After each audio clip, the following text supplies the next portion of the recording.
It's another day, the sun is shining. Got to know what's going on around you. Wake up, it's the time to motivate your mind. Come with me, let's make this moment brighter. Wake up with the Bahamas at sunrise. Come on and wake up with the Bahamas at sunrise. Wake up with the Bahamas at sunrise. Wake up with the Bahamas at sunrise.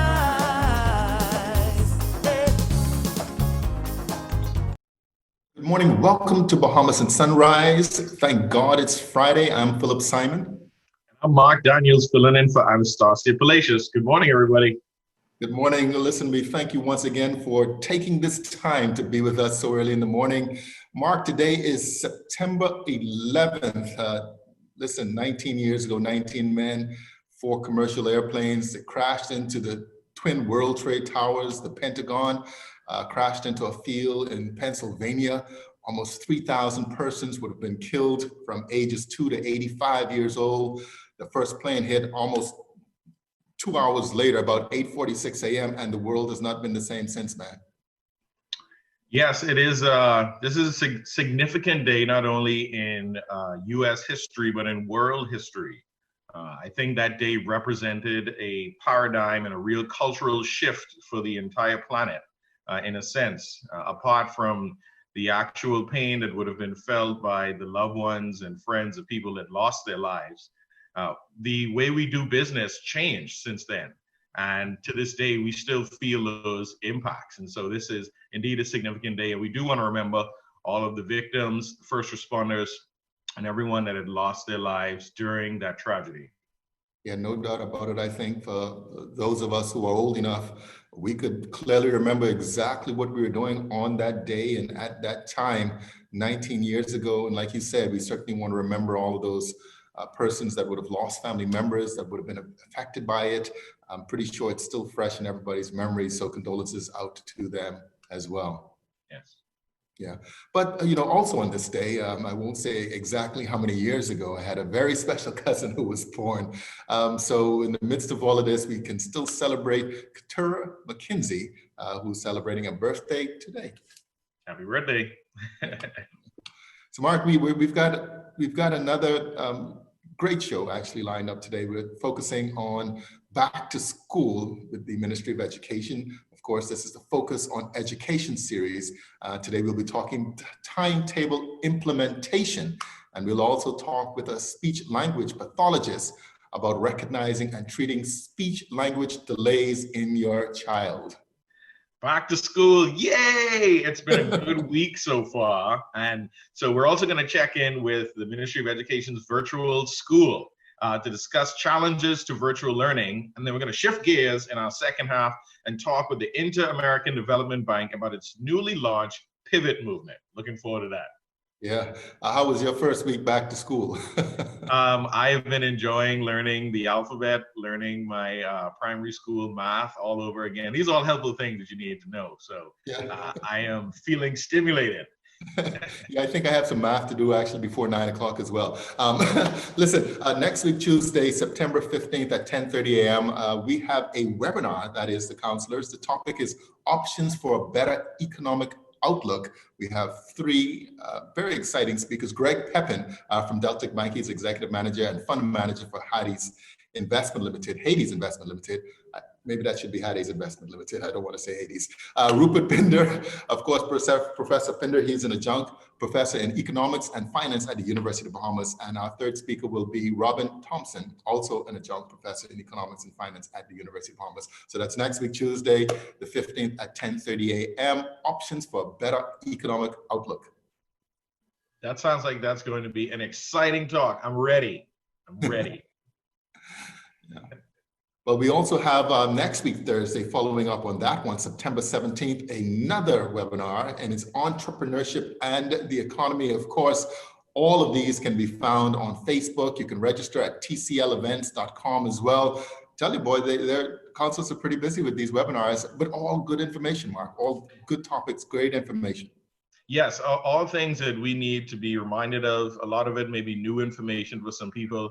And in this time where we have this digital platform to take advantage of, I think it's been a wonderful addition to the TCL group of programs that we've been putting on. So make sure you guys tune in.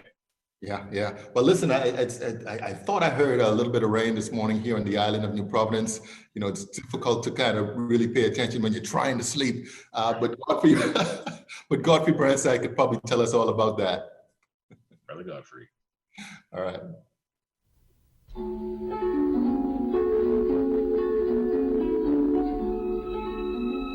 Weather at Sunrise, brought to you by Bahamas First in Insurance, today, tomorrow. Good morning, guys, and good morning, Bahamas. In your first look at weather at sunrise, low-level disturbance across Elusa this morning is moving westward along with rich tropical moisture, and this will continue to generate showers and thunderstorms across the northwest and central Bahamas over the next 48 hours. Today, looking at variable cloudiness cloudy, with scattered showers and isolated thunderstorms, one or two becoming heavier at times. Those thunderstorms will become stronger severe at times. High temperature 90 in the index 104. Tonight, partly cloudy and warm, with scattered showers and isolated thunderstorms, with temperature 97 degrees Fahrenheit. And the regional highs and lows across the Caribbean, Barbados 84 and 80. In Jamaica, 84 and 73. In Trinidad, 85 and 77. And the Turks and Caicos Islands, 90 and 78. Across North America, Atlanta, 85 and 72. In Raleigh, 83 and 72. In Miami, 88 and 79. Dallas, Texas, 91 and 78. And Toronto, Canada, 64 and 53. As we go through the weekend, expect cloudy skies again tomorrow into Sunday morning, with some sun coming out on Monday. Those showers and thunderstorms will be heavier times come Saturday and Sunday as that low-level disturbance moves across the island and into the Gulf of Mexico. Temperature daytime will be in the upper 80s to low 90s at daytime, upper 70s to low 80s at nighttime. That puts you up in your first look at weather at sunrise. I'm Godfrey Burnside. Back to you, Mark.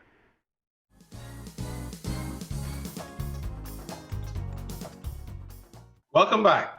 Safety first, education always is the mantra for the Ministry of Education. Today in our Focus on Education series, we're going to discuss an overview of the timetable for implementing our current learning models. Here to discuss this with us are Antoinette Storr, Assistant Director at the Ministry of Education, and Samantha Wilson, Education Officer, Ministry of Education. Good morning and welcome to Bahamas at Sunrise. Good morning. Good morning. Thank you for joining us so early. So Mrs. Storr, tell us, what are the three different teaching learning models? Okay, thank you, sir. And a pleasant good morning, Bahamas. The three models are the following. We have the face-to-face traditional model. That's the model that we govern by usually. And of course, prior to COVID-19, this is the model that we engage where students come to school every day, teachers see them every day. It's a preferred model. That's the model where we operate generally in the Ministry of Education. But now, of course, since COVID-19, we have now transitioned. Of course, we did that during the lockdown very well. We transitioned to the remote learning model. And that model, of course, was done asynchronously, whereby we had lessons on demand on channel 295 and 296 cable TV. And then we had the live synchronous teaching out to students that happened from the virtual platform. The virtual school supported that. Thousands of students were exposed to remote teaching at home in a safe environment. Then, of course, we have this third model, and this third model is what we call the hybrid, or sometimes referred to as the blended model of instruction. Now, this one deals with rotated days. There are days when students will come into the campus, and then there are days when they will stay home and be taught online. So it's modality shifting between online and face-to-face. This model, of course, will encourage us to be safety first in terms of our discussions. What we will have is that certain grade levels will be assigned certain days to come to the campus. So we are in fact engaging in our safety protocols. Those are the basic 3 models summarized. Well, thank you. So for those 3 models, how does the proposed timetable support each of these models, and when do you plan to implement these timetables? Okay, very good question. Let me say to you, sir, that as we speak to the timetable structure, its design, and of course, its provision is a matter of policy. I just want to put that out there first. It's a matter of policy. Right now, because of the online modality, and of course, the new way of exposing children by the timetable, we are now engaging in discussions as relates to how do we roll it out in terms of the research. The research is now speaking to what do you do with online exposure for students. So I just want to put it out there that we are now looking at that policy to see how we can now accommodate in this new normal, the timetable. I want that said. Now, as relates to the timetable, it supports the standardizing of the subject allocations across every single model. Now, when you're talking about the remote model, it also supports this wonderful opportunity for team teaching. In the remote instruction, teachers will have this wonderful opportunity to plan together, to present together, and to assess together. And of course, what it does for our students, it gives the students the benefit of being taught at their particular level. So if you have the 3 different distinct groups of students, for example, the very proficient child, group 1, group 2, that moderately proficient child, and then group 3, that child is not so proficient, that challenged individual or individuals. You have this opportunity to team teaching. Teams of teachers will teach out to these children, meet them at their point of need, and then turn around, put them in small pull-out groups, and then still individualize the instruction. So the remote model is powerful in terms of the teaching approach, and that is how the timetable is supported. Then additionally, when we get into the hybrid model, we know now we are dealing with the fact that they're on the campus on certain days. There's that learning cycle. Because you see, when you move into the hybrid model, it has to be a seamless transition from the remote into now the staggered rotated day model, which is the hybrid. Right. So instructionally, the timetable supports that transition, and it has to be seamless. We call it the reversibility of the timetable. And then we also have this need for physical distancing. This is when physical distancing becomes critical. And so now the staggered lunch breaks, the timetable supported with staggering the days on the days and times when students, what time is your lunch break on this particular day? Your lunch break will be different according to your grade level because we wish to keep you safe and so we are mitigating in terms of physical distancing. And so the timetable is very powerful in doing those things. And so as it relates to the face-to-face, we must be mindful that there are some jurisdictions, there are certain family islands that will go immediately into the face-to-face teaching. They have no concerns as it relates to COVID-19. So they can go right directly into face-to-face teaching. But what must be noted, every single island, every single school, we want to ensure that you have your 3 models ready. At any point in time, if you have to revert to another model, the 3 models, your traditional face-to-face, your remote model, and of course your hybrid model, have them ready. So if you have to shift, you can shift and move quickly. Wow, the ministry sounds very prepared.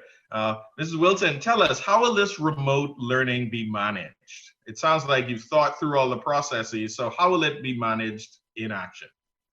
Well, we are definitely managing the teaching and learning process through a system. Obviously, we are online, and so we will use the technology to help us. And we are using a learning management system, and a learning management system pretty much, this is the delivery mechanism, or I should say the space where teachers and students engage. And so the students will log into the learning management system and meet the teacher there. This is where the teacher will deliver content, whether it is synchronously through live instruction or asynchronously in terms of interacting with the content that the teacher posts on the platform for them. And because of the systems that we have in place, the system is able to track attendance. is able to track students' performance, as well as it's able to report. So the various stakeholders will have access to the platform, not only students and teachers. You also have administration, various persons at the Ministry of Education, and most importantly, parents. And parents will have access to real live data regarding their students. If they logged in that morning, how did they score on this particular test? So no longer do you have to wait until report card day to get those surprises. You have real data ready for you just once parents log in. So this sounds like a very comprehensive system. And as a parent, I've had to work with different systems over the past few months. What training had to happen with teachers, parents, and students to get acquainted with this new management system?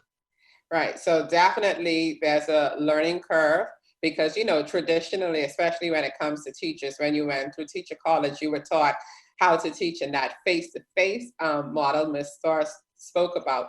And this online teaching is fairly new for many persons, and just working through the system. And some people still aren't as comfortable with the technology personally on a personal level to now have to go and use that to perform, you know, their job or their task.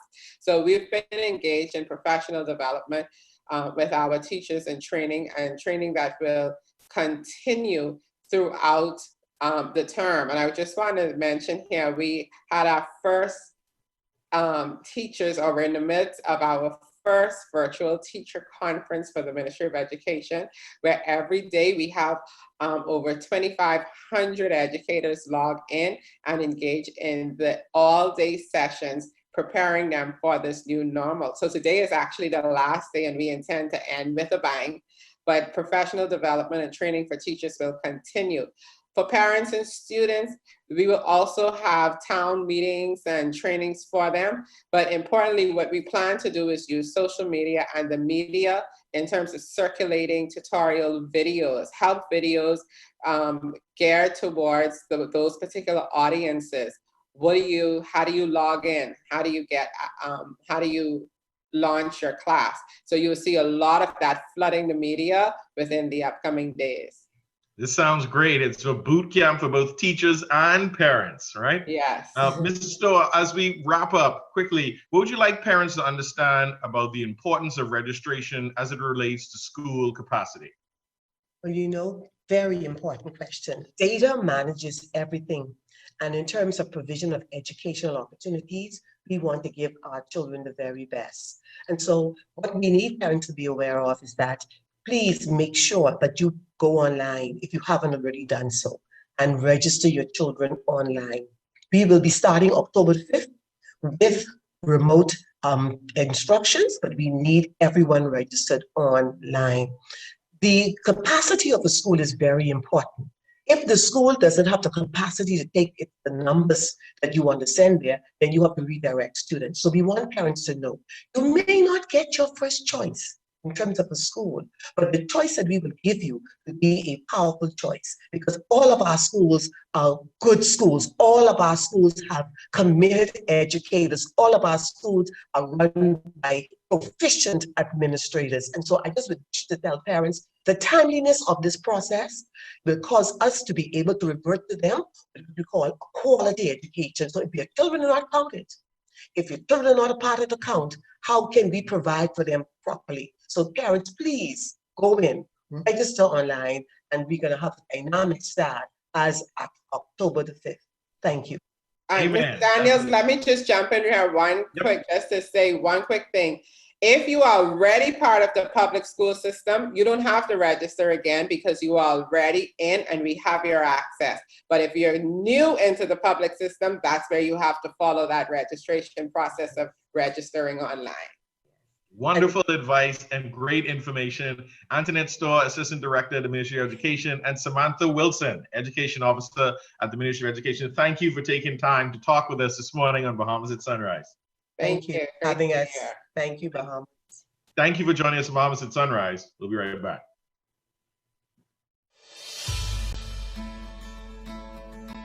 Each hurricane season brings unpredictable conditions. We don't know what to expect or how it will impact us. But what we do know is as a team, as a community. We're stronger together, and there's no weather system that we'll allow to break us. We may be down for a while, but definitely not out. Just like you, know that we are prepared to weather this storm season. It's what we do. We know that you count on us to power every moment of every day. And that is why, when there is an outage, we respond quickly, safely, to troubleshoot and restore the power to all of our customers. So as we're prepared to take care of you this storm season, ensure that you, your families, and your homes are prepared.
Lean on me when you're not strong.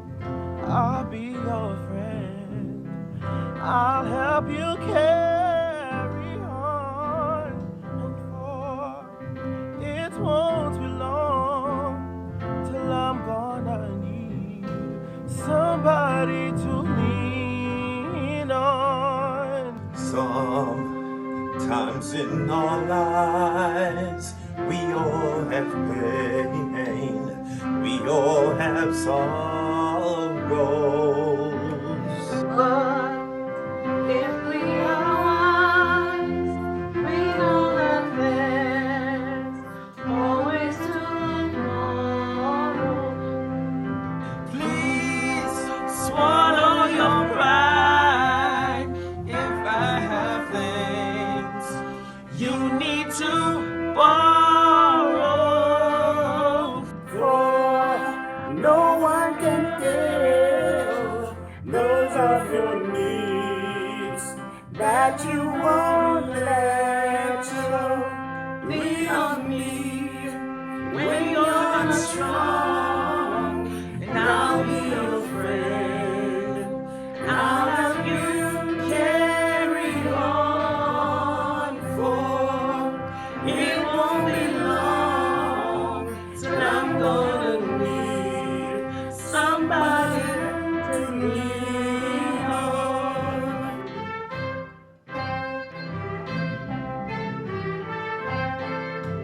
We all need somebody to lean on. I just might have a problem that you'll understand. We all need somebody to lean on. Lean on me when you're not strong, and I'll be your friend. And I'll help you carry on, for it won't be long till I'm gonna need somebody to lean on. You can call on me, brothers, when you need a hand. We all need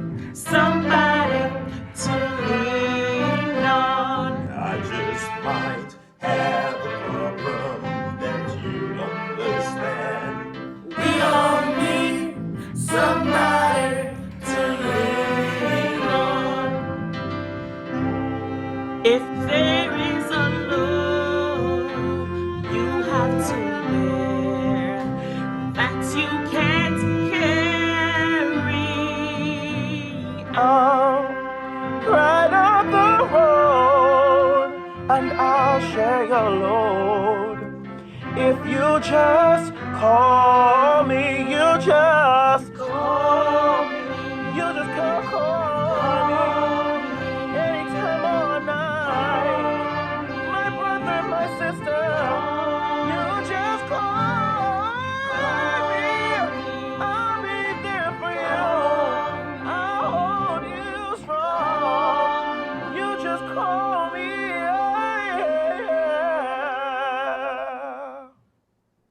Love it, love it, love it. A virtual choir rendition of Lean on Me by the best people on the planet. Of course, those are teachers from our very own Bahamas Islands. They performed that as a part of the opening ceremony video of the virtual teachers conference all week long. Wonderful performance, wonderful performance. Well, listen, welcome back to the show. Speech is one of the main ways in which we communicate with others. How do you know if your child is experiencing a problem creating or forming speech sounds? That's a question. We have invited speech language pathologist Krista Major here to discuss with us this morning. Just talking about speech language makes me a little nervous. I'm messing up all my lines, Krista. Good morning, everyone. So let's talk about speech language disorders. What is the clinical definition, and what are some of the common signs that your child might be having a speech problem? So I would first like to start with what is a speech language pathologist. So basically what we do. So a speech language pathologist is also known as an SLP.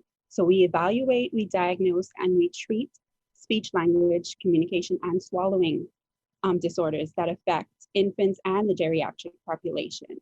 So what this would look like is basically, when you break it down, how is somebody expressing their wants and needs, and how is somebody receptively, how are they receiving that language? So that's being able to follow directions and just basic expression of your wants and needs. So it's not just a matter of the enunciation, and it's more the whole process of communication. Yes, it definitely is. It's kind of more of a wide spectrum, but when we break it down, like I mentioned before, we just look at the expressive part and the receptive part. Well, how would you know that a child is experiencing some type of speech disorder? Okay, well, there are some signs. You normally typically see these signs early on. A child, for example, at the age of 2, they should be using simple phrases. For example, more milk, please, mine, certain phrases such as that.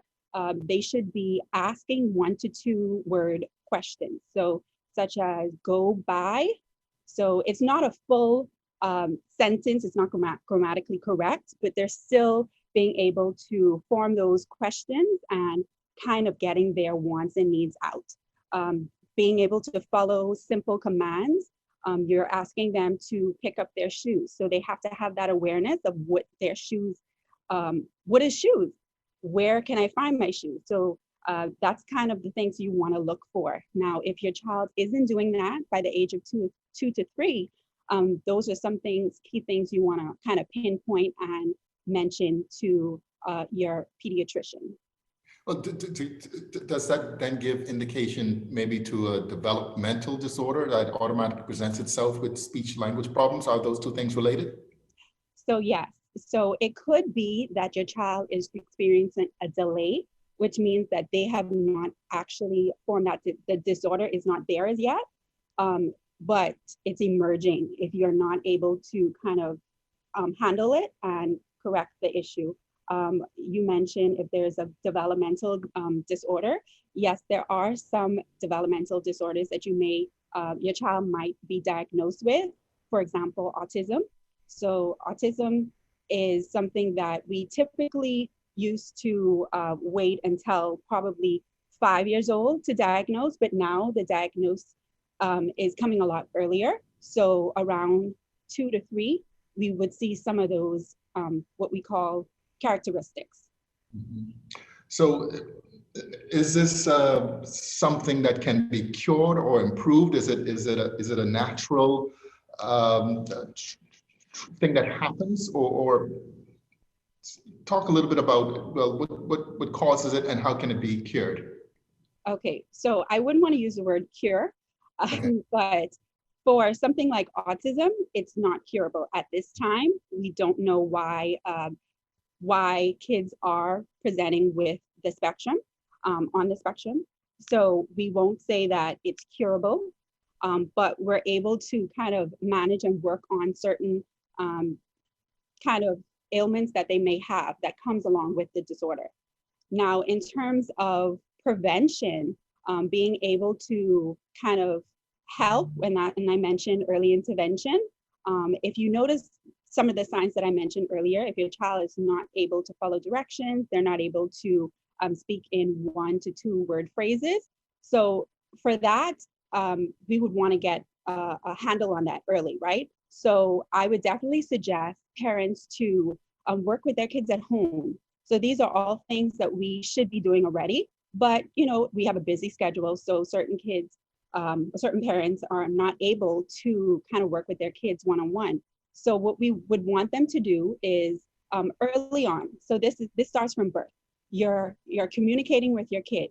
Yes, we know at birth your child's not going to be able to verbally express their wants and needs and talk to you and respond back to you. But this is where we kind of enforce, or we kind of reinforce, and we try to encourage that language and increase vocabulary early. So talking to your kids, asking them questions, kind of interacting with them, not talking to them, but kind of talking with them.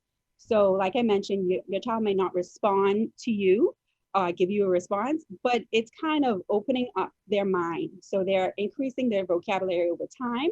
And these are all things, basic things that we can do at home. So that's playing with your kids. That's encouraging them to also cook with you in the kitchen. So kind of making it fun for the kids within their own home environment. That's excellent. Of course, I mean, those are some of the, when you talk about fun, there's nothing more fun than talking to a baby or talking to a toddler and getting their responses. And, again, you mentioned the signs that there might be a bit of a challenge in which you can do. I'm sure people out there are wondering, and have more questions. If they do, how can persons reach you? Well, if you're interested, if you have any signs or characteristics that you notice that your child is presenting with, I definitely first suggest that you reach out to your pediatrician, talk with them, let them know that you're noticing certain things. Your child may not be able to express themselves, or they might just be able to express themselves, but you kind of don't understand what they're saying. So we would want to first go to the pediatrician, which will then make a referral for a speech and language evaluation. Once you have that referral, you can contact myself. My email is kristacmajor@gmail.com. You can also contact me via telephone at 808-4493. And also you can follow me on Instagram. My Instagram name is let's_talk_242. All right, excellent. I've certainly enjoyed this talk with you this morning. Speech language pathologist Krista Major, thank you for being here on Bahamas at Sunrise. Thank you for having me. All right, you're watching Bahamas at Sunrise.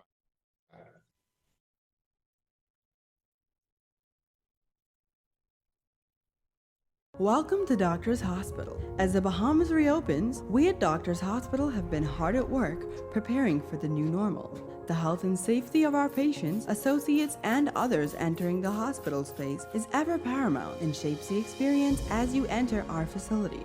All persons entering the hospital will be COVID screened, which includes a temperature check and a few short questions. There's also mandatory hand and shoe washing stations upon entry. Masks are required and can be provided if necessary. To further limit contact, Doctors Hospital has launched a concierge service that allows for pre-registration, a hospital itinerary, in-car waiting, and a navigator to guide you through your visit. Our pharmacy is now offering curbside pickup and delivery services for prescriptions as well. Social distancing markers are placed around the facility, and scheduling for imaging, including CAT scans, mammograms, and 3T MRIs. Laboratory, including our new same-day COVID-19 PCR testing, rehabilitation, and other services, has also been adjusted. Doctors Hospital is here to serve you with the same quality and care that you've come to expect. even as we enter a new normal. Now, more than ever, Doctors Hospital continues to be trusted and best care now. Isn't your health worth it?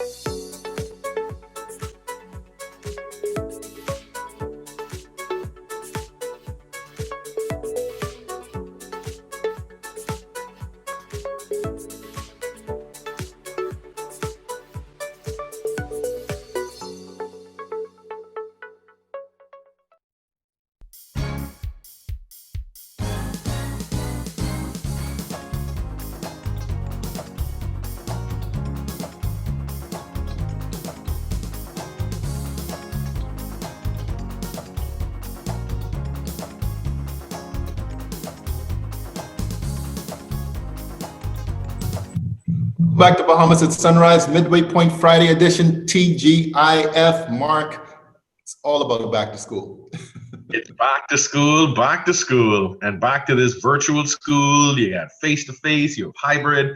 There's all these different modes of teaching now, and I'm sure that it's an exciting, but probably also a difficult time for students right now. Yeah, no doubt. I mean, hey, I think we all have to exercise just a small measure of patience straight across the board, right? Yeah, we have to make sure our communication skills are on, according to our last guest, right? Our speech pathologist. Communication is key. Communication is key. Love that rendition of Lean on Me by the teachers from the different schools across the island. Nothing beats the energy of a teacher. Even this morning with your segment, I'm like, wow, I mean, obviously they're teachers, they got all the teaching stuff in the background, and I'm like, wow, this is good stuff. Yeah, they have to be on it 100% of the time, or the students will notice. We're in the middle of these playoffs with the NBA. I think Godfrey's Lakers are winning some games here and there, but I mean, anyway, Godfrey isn't around for me to pull his leg on that. But, so my daughter was kind of watching the game with me just for a split second. She comes and she looks and she's like, this is just so crazy. I'm like, what's wrong? She's like, these guys just make millions of dollars and all they do is just run up and down the court and shoot a ball. And I'm like, slow down. This is really important stuff. I'm like, what's wrong with them making millions of dollars? She's like, well, what about the more important people? I'm like, what are you talking about? She's like, teachers, shouldn't they be making the millions of dollars? She's like, duh, they're teaching the future. I'm like, well, you got a point. That's a good point. That's a great point. One that I think many people will support on. I think she needs to run for office. Not like she can get a lot of support. The world will change, man. The world will change. Listen, we've got more to come. The Inter-American Development Bank is also here to talk about the newly launched Pivot movement. Yes, and we're going to talk with the virtual school of the Ministry of Education about challenges to virtual learning. But let's take a second look at weather, because I think I hear the rain is still going outside. And let's find out from Godfrey Birdseye what's going on.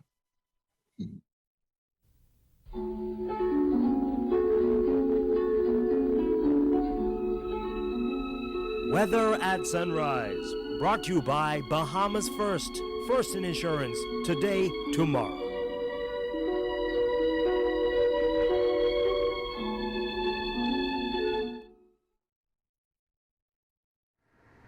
Thank you, Mark, and good morning, Bahamas. In your second look at weather sunrise, we take a trip around the tropics. It's quite busy this morning.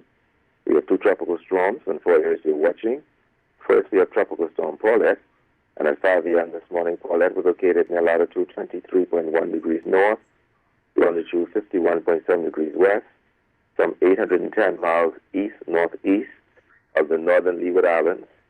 Paulette is moving west-northwest at 10 miles per hour. Winds have increased to 65 miles per hour. Paulette is forecast to become a hurricane over the weekend. And then we have Tropical Storm Rene, and at 5 a.m. this morning was located near latitude 19.7 degrees north, longitude 38.5 degrees west, some 985 miles west-northwest of the Cabo-Verde Islands. Rene is moving towards the west-northwest at 10 miles per hour. The winds have increased to 45 miles per hour. Gradual strengthening of the system expected over the next 48 hours. And then we have a large area of disorganized showers and thunderstorms near the northwest and central Bahamas. This system will drift westward, and over the next 5 days, as it enters into the eastern Gulf of Mexico, has a 50% chance of development. And then we have a tropical wave of 100 miles southeast of Cabo Verde Islands, and has a 90% chance of development. This system could become a tropical depression over the weekend. And then we have a tropical wave that is forecast to emerge off the west coast of Africa this weekend. This system has a 40% chance of development over the next 5 days. Then we have another trough of low pressure located over the north-central Gulf of Mexico. This system has a 20% chance of development over the next 5 days. Elsewhere, tropical storm formation not expected during the next 5 days. On the local scene, low-level disturbance over Eleuthera, along with some rich tropical moisture, will continue to generate showers and thunderstorms across the island through the next 48 hours. In your marine forecast today, those winds east to southeast at 10 to 15 knots, 2 to 4 feet over all the islands. But on Saturday, those winds east to southeast at 10 to 15 knots, 2 to 4 feet in northwest and central Bahamas, easterly at 10 to 15 knots, 2 to 4 feet over the southeastern islands. On Saturday, they continue east to southeast at 10 to 15 knots, 2 to 4 feet over the northwest and central Bahamas, east at 10 to 15 knots, 2 to 4 feet over the central and southeastern islands. And we are advising small craft operators to be on lookout for gusty winds and higher seas, looking in those heavier showers and thunderstorms. Your tide. You can expect a low tide at 8:45 this morning. Next high tide comes at 3:19 this afternoon. Low gain tonight at 9:53. Sunset is 7:19 this evening. Rising one at 6:55. UV index 9. Your water temperature 83 degrees Fahrenheit. And the moon phase last quarter. Standard luck, we're going to keep the clouds and showers and thunderstorms forecast for the weekend. We expect some clearing by late Sunday into Monday. Temperature daytime will be in the upper 80s to lower 90s at daytime and the upper 70s at nighttime. That's the tracking and final look at the sunrise. I'm Godfrey Burnside. Back to you, Mark.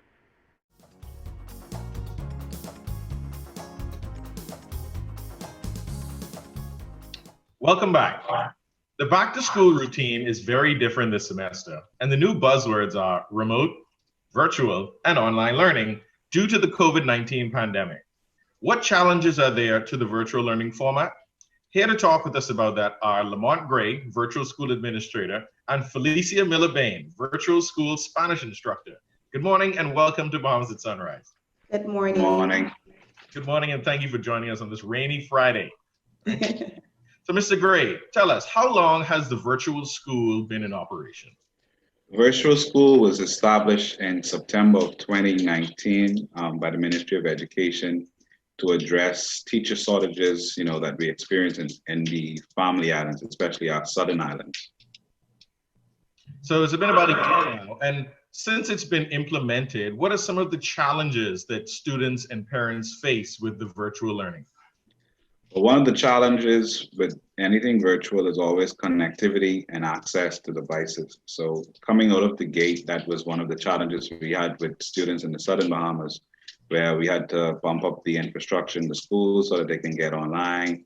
We had to supply them with laptops and so that they could get online again and access these classes. Yeah, I've heard that similar challenge happening across the board. It seems like connectivity, having access to devices, they're all challenges in the midst of being able to just focus in a virtual learning environment, I'm sure. Mrs. Bain, explain how different it has been doing Spanish virtually rather than in person. Well, teaching virtually, period, for any subject area has been different. There was the adaptability struggle. You had to change your mindset from thinking traditional and brick and mortar and face-to-face to teaching remotely and trying to reach students virtually. I am in the traditional classroom. I had a practice with my students where I did baile viernes, where we danced for 5 minutes on Fridays to any Latin song. But teaching virtually, that couldn't happen. So you had to find ways to now reach your students. So there was also a struggle with isolation for student and teacher. You worried about social, emotional learning and development. And to combat that, you had to find new technology, new tools, so that you were able to reach your students. You were able to ensure that they got the same quality of education that they would get in the traditional classroom. And how have your students responded to these challenges? Well, really, the issue here would have been, they're pretty open, to be honest. And now they're more comfortable with virtual learning, and they're more comfortable with me. So it's almost as if though I'm there with them. We do video recordings using like apps like Flipgrid. Even I create my own video content showing them my daily life, or with me cooking, and then teaching them that in the Spanish language. So it humanizes me, and it creates a connection. That's a good point, because I think a big part of the learning environment is the teacher, is the messenger.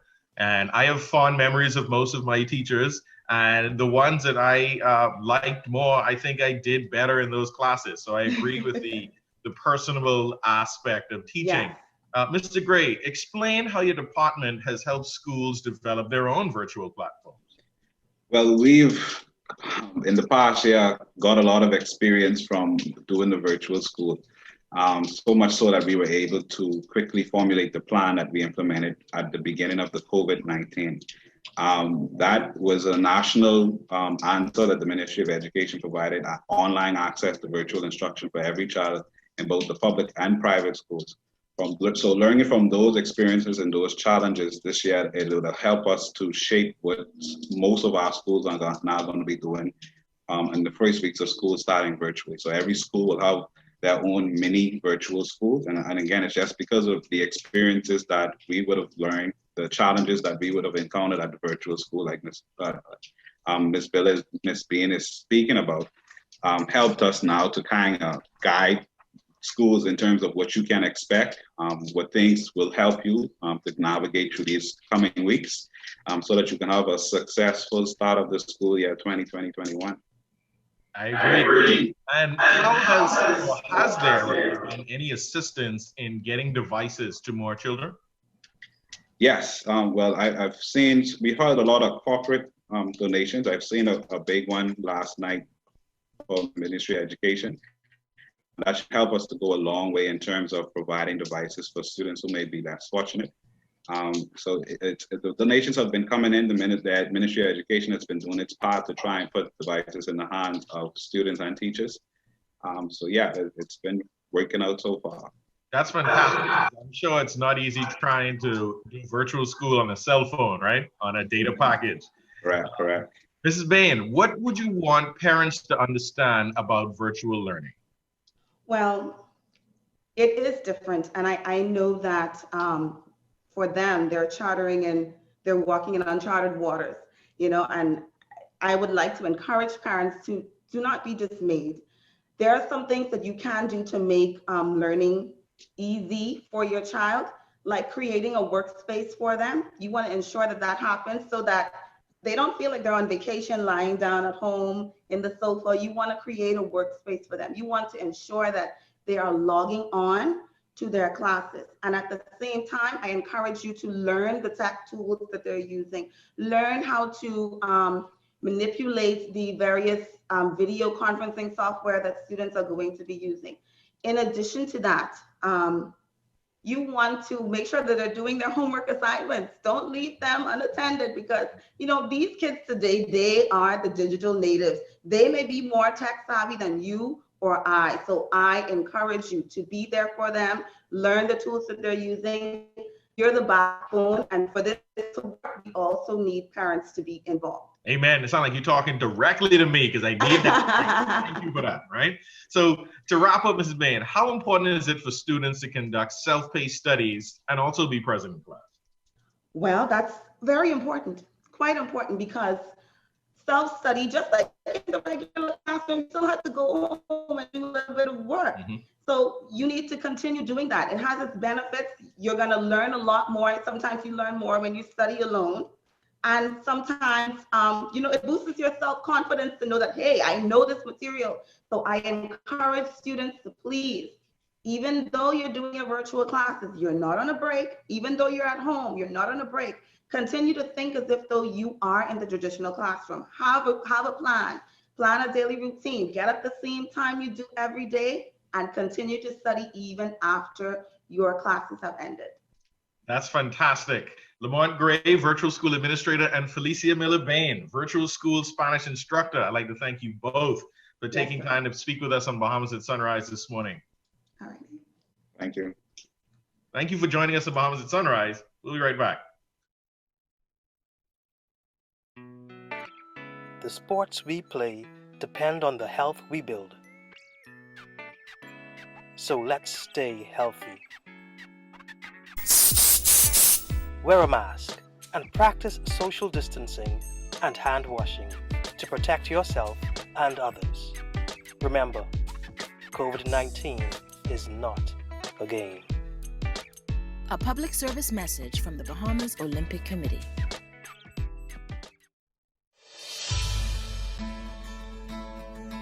Each hurricane season brings unpredictable conditions.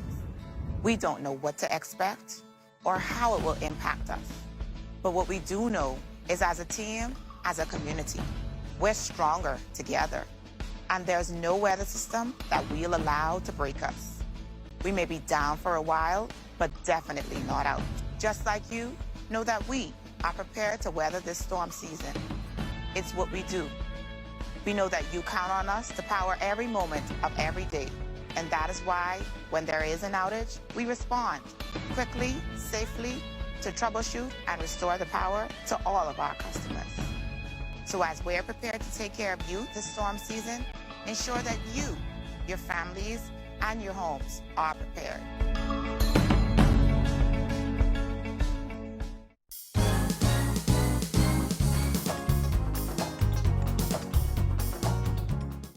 Welcome back to the show. The Inter-American Development Bank has launched the Pivot Movement to harness the most innovative ideas for Caribbean development and create a plan for the future of the region. COVID notwithstanding. Here to tell us more, Therese Turner-Jones, General Manager of the Country Department, Caribbean Group, and Daniela Carrera-Marquis, Bahamas Country Representative. Good morning, ladies. Welcome to Bahamas at Sunrise. Ms. Turner-Jones, I know it's an hour earlier in Jamaica, but thank you so much. Good morning, thank you, and happy to be here and happy to be sharing my thoughts with Bahamians and my family in Nassau. Thank you, and everywhere in the Bahamas. We are all one family. Let's talk a little bit about exactly what is the Pivot Movement and its objective. So, we've in the Caribbean department came up with an idea to crowdsource some of the most extraordinary ideas in the region. So we're calling those moonshots. And the idea is to have a competition around 3 areas: electric vehicles, digital transformation, and reimagining tourism. This idea is coming at a real crucial time in our economic history. The pandemic has, of course, brought into focus a lot of issues that we need to address. And so we thought this would be a good time to do this challenge. And there's a monetary reward for the winners. And we're really hoping to get some very, very good ideas. We're calling those moonshots. Well, excellent. I mean, all 3 of those topics can be a competition all to itself, especially reimagining tourism at this point in time. What countries have been asked to participate? So our department includes 6 Caribbean countries, from the Bahamas all the way down to Suriname, the English-speaking ones, not the Eastern Caribbean countries because they're not members of the IDB. But, we're looking at this from a region-wide perspective. So I think we're not going to discount if somebody from St. Lucia also participates. I think we'll have to figure out ways to include them. But basically it's the Bahamas, Barbados, Jamaica, Trinidad and Tobago, Guyana, and Suriname. These are the countries that make up this department.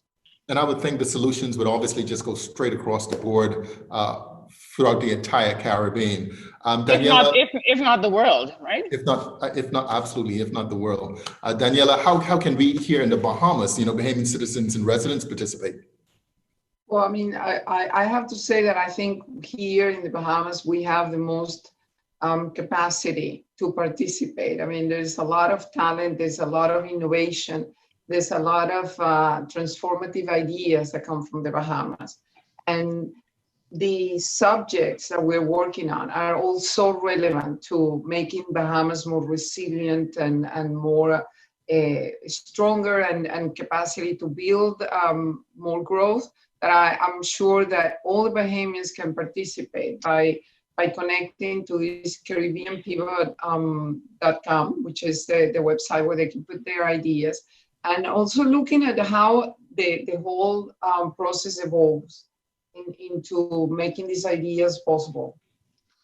Well, you know, sometimes there's this real dependence on governments to kind of lead in so many different areas, but, you know, this is not so much about that, despite, you know, what the IDB represents. But, you know, so how can thought leaders, innovators, entrepreneurs all create solutions that can benefit this region? Daniela. Well, look, I mean, this is really, like you said, this is not a government thing. This is like people's, how they see the solution. I mean, if you think about tourism and how important it is for the Bahamas, we've been, you know, we look at tourism in a very traditional way, and that no longer holds. We have to reinvent or reimagine, how we call it, reimagine tourism. And everybody has an idea of how we can do this. So the whole concept of this competition is to put the most transformative, the most wild, bold ideas, the ones that the governments cannot test because they're not meant to do that, and to put them into practice and see if they can evolve. And that's what we're trying to give a platform. Yeah, excellent stuff. I mean, obviously there's anyone that has an idea how to do it, they can participate. Yeah, excellent stuff. Obviously, there's a lot of conversation that's been happening, not just for the last, you know, half of year as we're in the midst of this pandemic, but all the time people are conversing, you know, they're exchanging ideas, but this is a mechanism, you know, this is a process. And I think that's what's so great about it. Therese, can you tell us a bit about there's an event that's happening, I believe, in October? Yes, it'll be a virtual event over a 2-week period. We're going to have, by the way, this partnership is just not just the IDB, but we've brought on the Caribbean Smart Accelerator, which is also one of our offshoots. We're a big partner in that, as well as Singularity University. Singularity University is in California, in Silicon Valley, and it's on the site of NASA's campus. And this is really where, talk about moonshot ideas, but any major cutting edge development in science and technology in just about anything you can imagine happens there. So we're bringing together some fantastic speakers over this 2-week event. We're going to kick it off with Prime Minister Motley on the first day, and we will be reviewing the submissions from the challenge. I just want to pick up on something you said, Simon, about the pandemic and how we are working differently.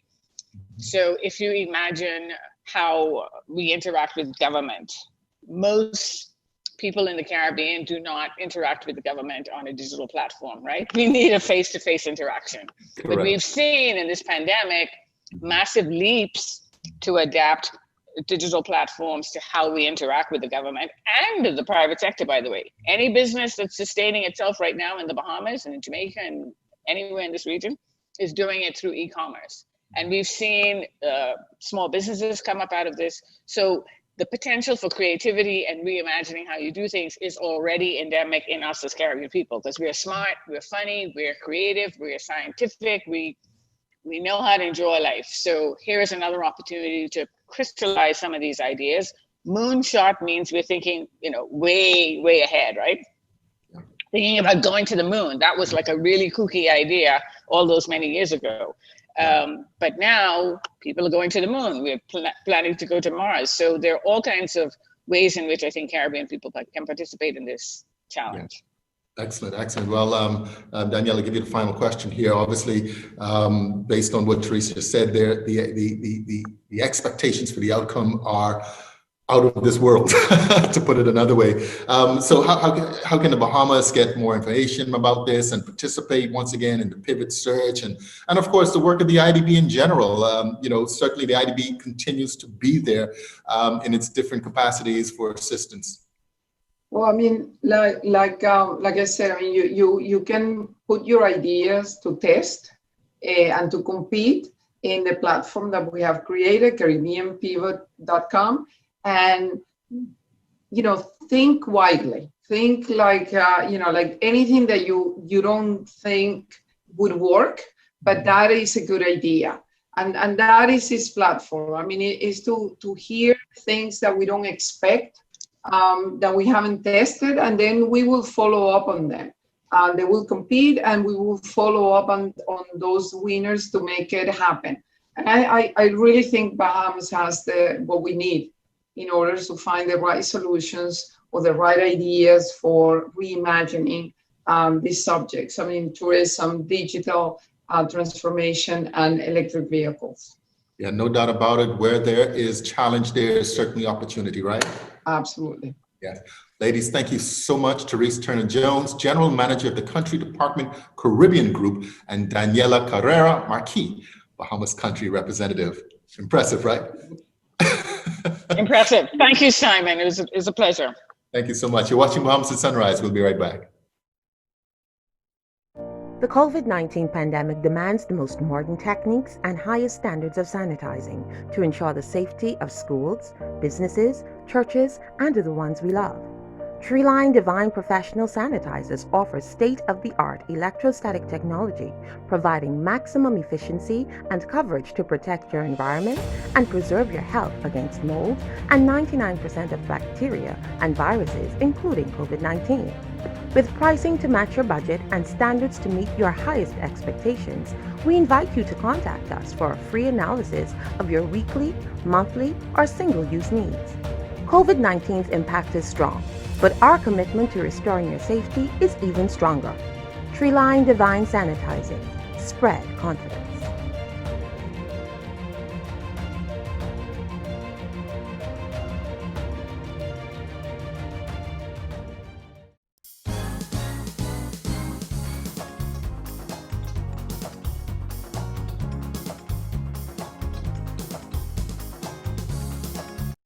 Well, that's going to do it for this edition of Bahamas at Sunrise. Mark, always a pleasure. Yes, on this nice rainy Friday. Learned a lot today.